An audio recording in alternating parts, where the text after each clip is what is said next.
सुभाषीष प्यारे बच्चों, आज की कक्षा में आप सभी का स्वागत है। बच्चों, आज हम पर्यावरण अध्ययन के अंतर्गत कक्षा 4 की हमारा परिवेश पाठ्य पुस्तक का पाठ 8 पौधे के भाग एवं उनके कार्य का दूसरा भाग पढ़ेंगे। इस भाग में हम पत्ती के कार्यों को समझेंगे, फल, फूल और बीज के बारे में जानेंगे, साथ ही पौधों में अनुकूलन के बारे में भी जानेंगे। बच्चों, यह भाग शुरू करने से पहले एक बार संक्षिप्त में जान लेते हैं कि पिछले भाग में हमने क्या क्या जाना था। बच्चों, पिछले भाग में हमने जाना था कि किसी भी पौधे के मुख्य रूप से 5 भाग होते हैं: जड़, तना, पत्ती, फूल और फल। इसके बाद हमने जड़ की संरचना और जड़ के कार्यों को जाना था। जड़ पौधे का भूमि की सतह के नीचे पाया जाने वाला भाग होता है। जड़ किसी भी पौधे को मजबूती से मिट्टी में जमाए रखती है और पौधे के लिए आवश्यक जल और पोषक तत्वों का मिट्टी से अवशोषण करती है। इसके बाद हमने जाना था तने के कार्यों को और तने की संरचना को। बच्चों, तना जो होता है वह जड़ से ऊपर वाला भाग होता है। तना जो है वह हमें जमीन की सतह यानी भूमि की सतह के बाहर दिखाई देता है। तने में छोटी छोटी नलिकाएं पाई जाती हैं। तना किसी भी पौधे को सीधा खड़ा रखता है और तने में पाई जाने वाली नलिकाएं जड़ के द्वारा अवशोषित जल और पोषक तत्वों को पौधे के विभिन्न भागों तक पहुंचाती हैं और यही नलिकाएं पत्तियों में बनने वाले भोजन को भी पौधे के विभिन्न भागों तक पहुंचाती हैं। और इसके बाद बच्चों हमने जाना था पत्ती की संरचना के बारे में। आज हम लोग सबसे पहले जानेंगे पत्ती के कार्यों को। बच्चों, पत्ती के मुख्य रूप से 3 कार्य होते हैं: प्रकाश संश्लेषण, वाष्पोत्सर्जन और श्वसन। पत्ती के इन कार्यों को विस्तार से समझने से पहले हम लोग एक बार संक्षिप्त में पत्ती की संरचना के बारे में जान लेते हैं। बच्चों, जैसा कि हमने पिछले भाग में जाना था, किसी भी पत्ती का जो हरा रंग होता है वह उसमें पाए जाने वाले वर्णक पर्णहरित यानी क्लोरोफिल के कारण होता है। और पत्तियों की 2 सतह होती हैं, पत्ती की निचली सतह और ऊपरी सतह। दोनों ही सतहों पर छोटे छोटे छिद्र पाए जाते हैं जिन्हें पर्णरंध्र कहते हैं। इन्हीं पर्णरंध्रों के माध्यम से पत्तियां गैसों का आदान प्रदान करती हैं। बच्चों, अब जानते हैं पत्ती के कार्य प्रकाश संश्लेषण के बारे में। आप लोग ये तो जानते ही हो कि हम सभी के घरों में एक स्थान होता है जहां पूरे परिवार के लिए खाना यानी भोजन बनाया जाता है और वह स्थान कहलाता है हमारे घर का रसोई घर। बच्चों, इसी प्रकार पौधे का भी एक भाग होता है जिसमें पूरे पौधे के लिए भोजन बनाया जाता है। क्या आप बता सकते हैं पौधे का वह कौन सा भाग है जिसमें पूरे पौधे के लिए भोजन बनाया जाता है? बिल्कुल सही सोच रहे हैं आप। पौधे की जो पत्तियां होती हैं उनमें पूरे पौधे के लिए भोजन बनाया जाता है, इसीलिए पत्तियां पौधे का रसोई घर भी कहलाती हैं। अब आप लोग जान गए हैं पौधे का रसोई घर क्या होता है। पौधे की पत्तियां। बच्चों, पत्तियां सूर्य के प्रकाश की उपस्थिति में जल, कार्बन डाइऑक्साइड और क्लोरोफिल। पत्तियां सूर्य के प्रकाश की उपस्थिति में जल, कार्बन डाइऑक्साइड और क्लोरोफिल की सहायता से भोजन बनाती हैं। पत्तियों द्वारा भोजन बनाने की यह प्रक्रिया प्रकाश संश्लेषण कहलाती है। प्रकाश संश्लेषण को इंग्लिश में फोटोसिंथेसिस कहते हैं। बच्चों, प्रकाश संश्लेषण की क्रिया में जैसा कि आप चित्र में देख रहे हैं, पौधे के लिए आवश्यक जल पौधे की जड़ के द्वारा अवशोषित किया जाता है। यह जल तने की छोटी छोटी नलिकाओं के माध्यम से पत्तियों में पहुंच जाता है। पत्तियां पर्णरंध्रों के माध्यम से कार्बन डाइऑक्साइड ग्रहण करती हैं। सूर्य का प्रकाश दिन के समय सूर्य से प्राप्त होता है और पर्णहरित यानी क्लोरोफिल तो पत्तियों में पाया ही जाता है। यह सभी मिलकर पौधे के लिए भोजन बनाते हैं। बच्चों, प्रकाश संश्लेषण की प्रक्रिया में पौधे के लिए भोजन तो बनता ही है, साथ ही ऑक्सीजन गैस भी निकलती है। यह ऑक्सीजन गैस पत्तियों में पाए जाने वाले पर्णरंध्रों के माध्यम से हमारे वातावरण में घुल जाती है। बच्चों, जो प्रकाश संश्लेषण की प्रक्रिया होती है यानी भोजन बनाने की जो प्रक्रिया होती है वह दिन के समय होती है, रात को यह प्रक्रिया नहीं होती। क्या आप बता सकते हैं रात के समय प्रकाश संश्लेषण की प्रक्रिया क्यों नहीं होती? यदि आप थोड़ा सा विचार करेंगे तो समझ जाएंगे कि रात के समय सूर्य का प्रकाश नहीं होता और प्रकाश संश्लेषण की प्रक्रिया के लिए सूर्य का प्रकाश बहुत आवश्यक होता है। इसीलिए रात के समय प्रकाश संश्लेषण की प्रक्रिया नहीं होती। बच्चों, जो पेड़ पौधे होते हैं वह हमारे वातावरण को शुद्ध भी करते हैं। आइए जानते हैं पेड़ पौधे हमारे वातावरण को किस प्रकार शुद्ध करते हैं। पहले मैं आपसे एक प्रश्न पूछती हूँ, आप इस प्रश्न का उत्तर दीजिए। हम सभी लोग सांस लेने में कौन सी गैस ग्रहण करते हैं, यानी सांस लेने में हम कौन सी गैस अंदर लेते हैं? ये तो बहुत आसान है। आप सभी लोग जानते हैं कि हम सभी सांस लेने में ऑक्सीजन गैस अंदर लेते हैं और कार्बन डाइऑक्साइड गैस बाहर निकालते हैं। वहीं पेड़ पौधे प्रकाश संश्लेषण की प्रक्रिया में कार्बन डाइऑक्साइड गैस ग्रहण करते हैं और ऑक्सीजन गैस बाहर निकालते हैं। यह ऑक्सीजन गैस पर्णरंध्रों के माध्यम से निकलकर हमारे वातावरण में घुल जाती है और हमारे वातावरण को शुद्ध करती है। बच्चों, पेड़ पौधे ऑक्सीजन का प्रमुख स्रोत होते हैं, इसीलिए हम सबको अधिक से अधिक पेड़ पौधे लगाने चाहिए जिससे हमारा वातावरण शुद्ध रहे। बच्चों, आपने प्रकाश संश्लेषण की प्रक्रिया तो जान ली। अब हम बढ़ते हैं और जानते हैं पत्ती के एक और कार्य वाष्पोत्सर्जन के बारे में। वाष्पोत्सर्जन को इंग्लिश में ट्रांसपिरेशन कहते हैं। बच्चों, ये बात तो आप लोग अच्छी तरह से समझ गए हैं कि पौधे की जो जड़ होती हैं वो पौधे के लिए आवश्यक जल का मिट्टी से अवशोषण करती हैं। इस जल में से जितना जल पौधे के लिए आवश्यक होता है वह जल तो पौधा प्रयोग करता है और आवश्यकता से अधिक जल यानी पौधे की आवश्यकता से अधिक जो जल होता है, जिसे हम अतिरिक्त जल भी कह सकते हैं, उसे पौधे की पत्तियां अपने पर्णरंध्रों के माध्यम से वाष्प के रूप में बाहर निकाल देती हैं। किसके माध्यम से? पर्णरंध्रों के माध्यम से वाष्प के रूप में बाहर निकाल देती हैं। पौधे में से अतिरिक्त जल को वाष्प के रूप में बाहर निकालने की इस प्रक्रिया को वाष्पोत्सर्जन कहते हैं। बच्चों, वाष्पोत्सर्जन की इस प्रक्रिया को अच्छी तरह से समझने के लिए अब हम लोग एक प्रयोग के बारे में जानेंगे। आप चाहें तो यह प्रयोग अपने घर में करके देख सकते हैं। इसके लिए आप एक पौधा लें, उस पौधे की एक शाखा को पत्ती सहित पॉलीथीन की थैली से अच्छी तरह से बांध लें और कुछ समय के लिए इस पौधे को धूप में रख दें। लगभग 2 घंटे बाद आप देखेंगे कि पॉलीथीन की थैली में पानी की कुछ बूंदें इकट्ठी हो जाएंगी। बच्चों, यह बूंदें कहाँ से आईं? यदि हम इस पर विचार करें तो जानेंगे कि पौधे का जो अतिरिक्त जल होता है वह पर्णरंध्रों के माध्यम से वाष्प के रूप में बाहर निकला और पॉलीथीन की थैली की सतह से टकराकर ठंडा होकर पानी की बूंदों में बदल गया। यही पानी की बूंदें हमें पॉलीथीन की थैली में दिखाई देंगी। यानी पॉलीथीन की थैली की पानी की बूंदें पौधे का अतिरिक्त जल हैं जो पर्णरंध्रों के माध्यम से वाष्प के रूप में बाहर निकलकर ठंडी होकर पानी की बूंदों में बदल गई।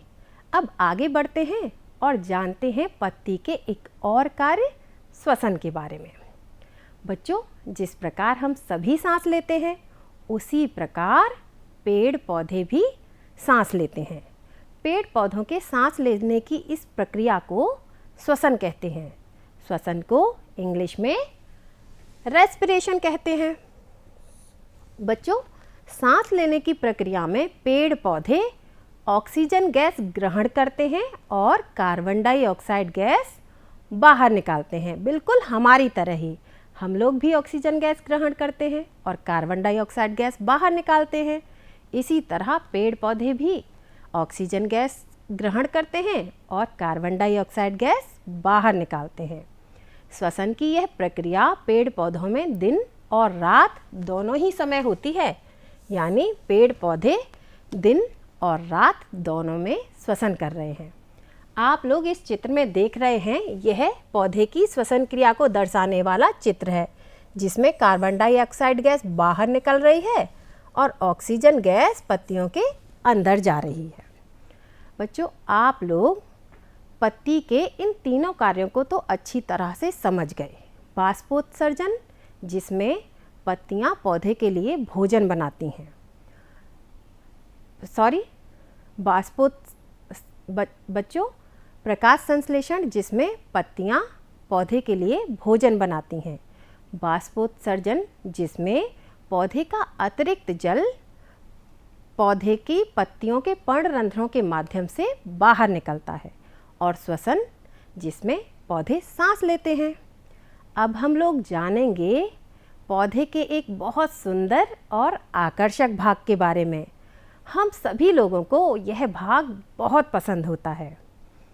आप लोग, यह भाग सुंदर तो होता ही है, साथ ही में सुगंधित भी होता है। अब तो आप लोग समझ ही गए होंगे कि मैं किस भाग की बात कर रही हूँ। बिल्कुल सही समझे हैं आप। मैं बात कर रही हूँ फूल की। आप लोगों ने अपने आसपास रंग बिरंगे सुंदर सुंदर फूल देखे होंगे।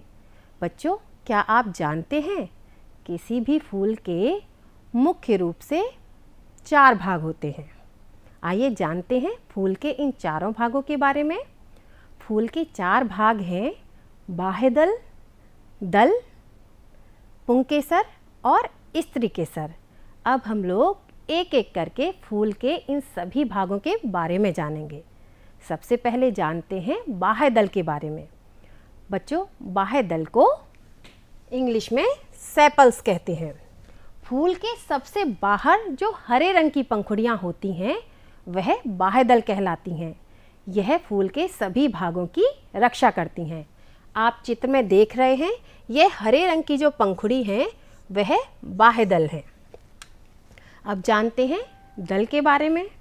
बच्चों, दल, जो फूल की रंगीन पंखुड़ियाँ होती हैं वह दल कहलाती हैं। यह किसी भी फूल का सबसे सुंदर और आकर्षक भाग होती हैं। देखिए, इस चित्र में आप देख रहे हैं पीले रंग की यह पंखुड़ियाँ दल हैं। अब बढ़ते हैं और जानते हैं फूल के एक और भाग पुंकेसर के बारे में। फूल की रंगीन पंखुड़ियों के बीच में से पतली पतली लंबी संरचनाएं निकलती हैं जो सिरे पर फूली हुई होती हैं। यह संरचनाएं पुंकेसर कहलाती हैं। आप चित्र में देख रहे हैं यह लंबी लंबी पतली संरचनाएं जो सिरे पर फूली हुई हैं, यह कहलाती हैं पुंकेसर। अब जानते हैं फूल के चौथे भाग स्त्रीकेसर के बारे में। बच्चों, स्त्रीकेसर जो होता है वह फूल के ठीक मध्य का भाग होता है। फूल के ठीक मध्य में कीप जैसी यह संरचना होती है जो स्त्रीकेसर कहलाती है। अब आप लोग फूल के चारों भागों को अच्छी तरह से समझ गए हैं। फूल के सबसे बाहर जो हरे रंग की पंखुड़ियाँ होती हैं वह बाह्यदल कहलाती हैं। रंगीन पंखुड़ियों को दल कहते हैं। दल के बीच में से पतली पतली लंबी संरचनाएं जो सिरे पर फूली होती हैं पुंकेसर कहलाती हैं। और फूल के ठीक मध्य में जो कीप जैसी संरचना होती है वह स्त्रीकेसर कहलाती है। आप लोग फूल के इन भागों को तो बहुत अच्छी तरह से समझ गए हैं। किंतु बच्चों, क्या आप लोग जानते हैं फूलों से ही फल बनते हैं? आइए जानते हैं फल और बीज के बारे में। बच्चों, आप लोगों ने फल तो खाए ही होंगे। सभी को फल पसंद होते हैं, चाहे वो बच्चा हो या बड़ा हो, फल सभी को पसंद होते हैं। बच्चों, आप लोगों ने आम के पेड़ देखे होंगे और यह भी देखा होगा आम का फल आने से पहले आम के पेड़ पर सफ़ेद रंग का बौर आता है। यह जो बौर होता है वह आम के पेड़ का फूल ही होता है जिनसे फल बनते हैं। बच्चों, ये जो बौर है वह आम के पेड़ का क्या है? फूल। और फूल से क्या बनता है? आम का फल। इसी तरह अन्य पेड़ पौधों पर भी फल लगने से पहले फूल बनते हैं और फूल से फल बनता है। फल आप लोग खाते ही हैं और ये भी देखते होंगे कि जब आप लोग फल खाते हैं तो फल के अंदर से बीज निकलते हैं। कुछ फलों में एक बीज निकलता है, वहीं कुछ फलों में बहुत सारे बीज निकलते हैं। आप लोगों ने आम खाया होगा। बच्चों, क्या आप बता सकते हैं आम में कितने बीज निकलते हैं? आप लोग सोच रहे होंगे आम में तो एक गुठली निकलती है। बच्चों, ये जो गुठली होती है ना, वही आम का बीज होती है। इसी प्रकार अमरूद, नाशपाती, पपीता में बहुत से बीज निकलते हैं। फल जो होता है वो बीज को पूरी तरह से ढक कर रखता है, यानी फल बीज की रक्षा करता है, क्योंकि फल जो बीज होता है उसका बड़ा महत्वपूर्ण कार्य होता है। यदि किसी फल के बीज को ज़मीन के अंदर डाल दिया जाए और उसे पानी और सही वातावरण मिल जाए तो यह बीज एक नए पौधे को जन्म देता है, यानी बीज से एक नया पौधा जन्म लेता है। आप लोग समझ गए होंगे, फूल से फल बनता है और फल से बीज बनता है। बीज एक नए पौधे को जन्म देता है। बच्चों, हम कह सकते हैं कि फूल किसी पौधे की वंश वृद्धि यानी उसके ही जैसे एक नए पौधे को जन्म देने के लिए फल और बीज का निर्माण करते हैं। अब हम लोगों ने फूल, फल और बीज के बारे में अच्छी तरह से जान लिया। किंतु बच्चों, क्या कभी आपने विचार किया है कि कमल का पौधा जल में कैसे रह पाता है और नागफनी के पौधे पर कांटे क्यों पाए जाते हैं? विचार कीजिए, कभी आपने ये सोचा है? आइए हम लोग इन प्रश्नों का उत्तर समझने का प्रयास करते हैं और जानते हैं पौधों में अनुकूलन के बारे में। अनुकूलन को इंग्लिश में एडेप्टेशन कहते हैं। बच्चों, जहाँ हम लोग रहते हैं वह हमारा निवास स्थान होता है, यानी वास स्थान होता है। इसी प्रकार कोई भी पौधा जहाँ वृद्धि करता है और बढ़ता है वह उसका वास स्थान होता है। अलग अलग वास स्थानों में यानी अलग अलग वातावरण में जो पौधे पाए जाते हैं उनके भागों की रचना एक दूसरे से भिन्न भिन्न होती है। अपने वास स्थान के अनुसार पेड़ पौधे अपने भाग यानी जड़, तना, पत्ती में कुछ परिवर्तन कर लेते हैं। पेड़ पौधों द्वारा अपने वास स्थान के अनुसार अपने भागों में परिवर्तन कर लेना ही अनुकूलन कहलाता है, यानी पेड़ पौधे जहाँ रहते हैं उस स्थान के अनुसार अपने भागों को थोड़ा सा परिवर्तित कर लेते हैं, या कह सकते हैं कि अपने भागों को अपने वास स्थान के अनुसार थोड़ा सा ढाल लेते हैं, और यही अनुकूलन कहलाता है। आप लोगों ने अपने आसपास बहुत से पेड़ पौधे देखे होंगे, जैसे नीम, आम, जामुन, गुड़हल, पीपल, गुलाब और भी बहुत से पेड़ पौधे। बच्चों, यह सभी पेड़ पौधे स्थलीय पेड़ पौधे हैं। इस पाठ में हमने स्थलीय पेड़ पौधों के भागों की रचना और उनके कार्यों को अच्छी तरह से समझ लिया है। अब हम लोग जानेंगे कि अलग तरह के परिवेश के जो पेड़ पौधे होते हैं उनमें ऐसी क्या विशेषताएं होती हैं जिनके कारण वह अपने वास स्थान में जीवित रहते हैं और अच्छी तरह से बढ़ते रहते हैं। सबसे पहले हम जानते हैं जलीय पौधों के बारे में। बच्चों, जलीय पौधे जैसा कि नाम से ही स्पष्ट है, ऐसे पौधे उन स्थानों पर पाए जाते हैं जहाँ जल भरा रहता है। बच्चों, जो जलीय पौधे होते हैं उनके तने लंबे, पतले, मुलायम और हल्के होते हैं। इनके तनों में हवा भरी रहती है, जिसके कारण यह बहुत हल्के होते हैं और हल्के होने के कारण यह पानी पर आसानी से तैरते रहते हैं। बच्चों, अब हमें हमारे एक सवाल का यानी एक प्रश्न का उत्तर मिलने वाला है। ध्यान से सुनिएगा। जलीय पौधों के तने हल्के होते हैं, उनमें हवा भरी होने के कारण वह पानी में अच्छी तरह से तैरते रहते हैं। जलीय पौधों की पत्तियां हरी और चपटी होती हैं। कैसी होती हैं पत्तियां? हरी और चपटी।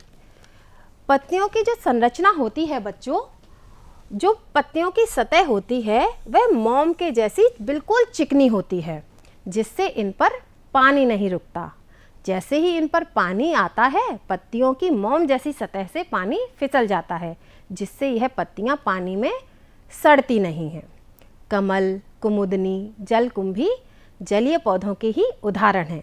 बच्चों, हमें हमारे एक प्रश्न का उत्तर मिल गया कि कमल का पौधा पानी में कैसे रह पाता है।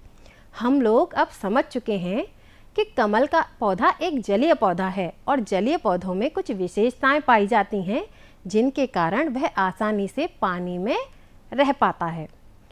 अब बच्चों, हम बढ़ते हैं और जानते हैं मरुस्थलीय पौधों के बारे में। बच्चों, मरुस्थल यानी जहाँ पानी की कमी होती है। ऐसे स्थान पर जो पौधे पाए जाते हैं उनकी पत्तियाँ बहुत कटीली होती हैं। पत्तियाँ कांटों के रूप में परिवर्तित हो जाती हैं। बच्चों, ऐसा इसलिए होता है ताकि पत्तियों से बाष्पोत्सर्जन की प्रक्रिया कम हो सके। बाष्पोत्सर्जन की प्रक्रिया को कम करने के लिए मरुस्थलीय पौधों की पत्तियां कांटों में बदल जाती हैं। इस पाठ में हमने जाना है कि बाष्पोत्सर्जन की जो प्रक्रिया होती है उसमें पौधे से जल पत्तियों के माध्यम से बाष्प के रूप में निकलता है। इस प्रक्रिया को कम करने के लिए मरुस्थलीय पौधों की जो पत्तियां होती हैं वह कांटों के रूप में बदल जाती हैं, जिससे उनमें पानी कम बाहर निकलता है।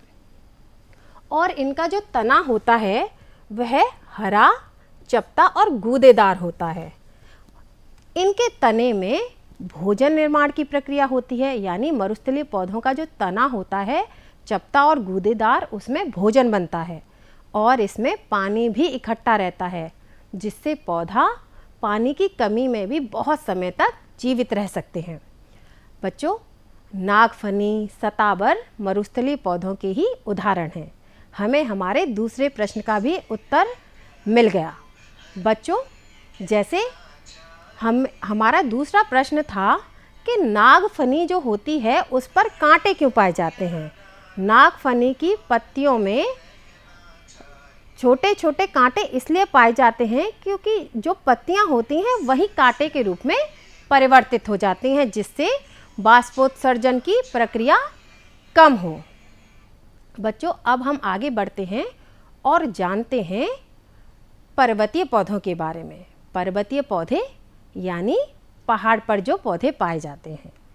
पहाड़ों पर जो वृक्ष पाए जाते हैं वो पूरे साल हरे भरे रहते हैं, वह कभी सूखते नहीं हैं और इन वृक्षों का आकार जो होता है वह शंक्वाकार होता है, जैसा आप इस चित्र में देख रहे हैं। ये ऊपर से नुकीले होते हैं और नीचे की तरफ चौड़े होते हैं। इनकी जो पत्तियां होती हैं वह भी सुई की तरह नुकीली होती हैं। बच्चों, इन पौधों की, इन वृक्षों की इस आकृति के कारण जब पहाड़ पर बर्फ गिरती है तब इनसे बर्फ सीधे नीचे फिसल जाती है और इन पर बर्फ रुकती नहीं है। जो पर्वतीय पौधे होते हैं वो हमेशा हरे भरे रहते हैं, इसलिए इन्हें सदाबहार वृक्ष कहते हैं। और इनके चीड़, देवदार मुख्य उदाहरण हैं। अब बच्चों, हम एक बार संक्षिप्त में समझ लेते हैं कि आज हमने क्या क्या जाना। आज हमने जाना कि पत्तियों के कार्य प्रकाश संश्लेषण में पत्तियां भोजन बनाने का कार्य करती हैं, पूरे पौधे के लिए भोजन बनाती हैं और ऑक्सीजन गैस बाहर निकालती हैं। इसके बाद हमने बाष्पोत्सर्जन के बारे में जाना। बाष्पोत्सर्जन की प्रक्रिया में पौधे का अतिरिक्त जल पत्तियों के माध्यम से पर्णरंध्रों के द्वारा बाहर निकलता है। उसके बाद हमने श्वसन के बारे में जाना। श्वसन में पेड़ पौधे ऑक्सीजन गैस ग्रहण करते हैं और कार्बन डाइऑक्साइड गैस बाहर निकालते हैं। इस पत्तियों के कार्यों के बाद हमने जाना फूल के भागों के बारे में। फूल के मुख्य रूप से 4 भाग होते हैं, बाह्य दल, पुंकेसर और स्त्री केसर। फूल के बाद हमने फल और बीज के बारे में जाना था। जो फूल होते हैं उनसे फल बनते हैं, फल के अंदर बीज बनता है और बीज से एक नए पौधे का जन्म होता है। बच्चों, इसके बाद हमने पौधों में अनुकूलन के बारे में जाना, जिसके अंतर्गत हमने जाना कि जो जलीय पौधे होते हैं उनके तने लंबे, पतले, मुलायम और हल्के होते हैं। इनमें हवा भरी रहती है, इसलिए यह पानी पर अच्छी तरह से तैरते रहते हैं।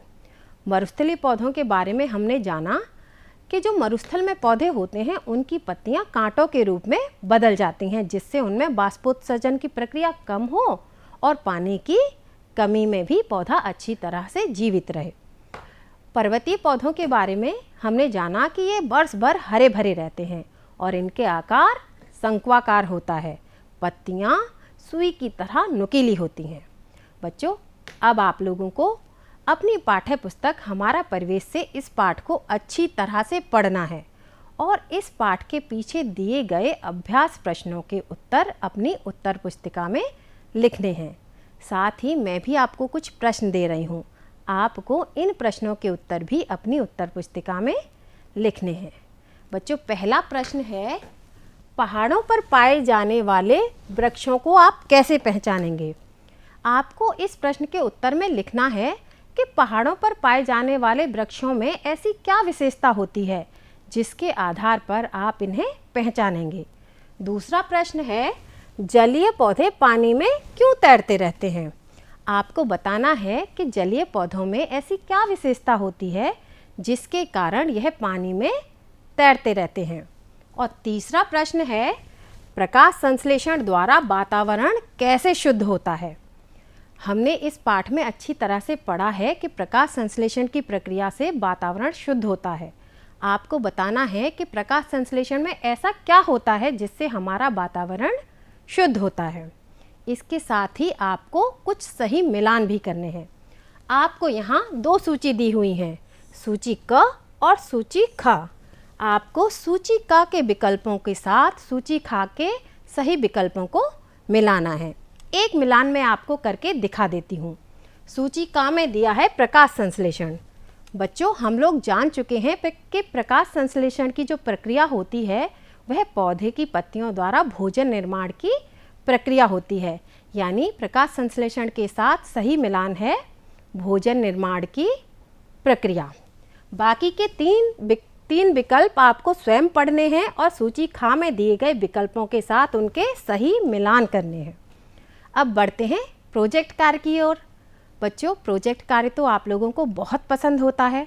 जैसा कि आप चित्र में देख रहे हैं, यहाँ कुछ बच्चे अपने बड़ों के साथ पौधे लगा रहे हैं, पौधे में खाद डाल रहे हैं, पानी डाल रहे हैं और पौधे की अच्छी तरह से देखभाल कर रहे हैं। आप लोगों को भी इसी प्रकार एक एक पौधा लगाना है। यह पौधा आप अपने स्कूल के प्रांगण में या फिर अपने घर के आसपास किसी खाली स्थान पर लगा सकते हैं। और बच्चों, आपको वह पौधा लगाकर उसमें पानी, खाद डालना है और उसकी उचित देखभाल करनी है, क्योंकि बच्चों अब आप लोग समझ गए हो कि पौधे हमारे लिए बहुत महत्वपूर्ण होते हैं।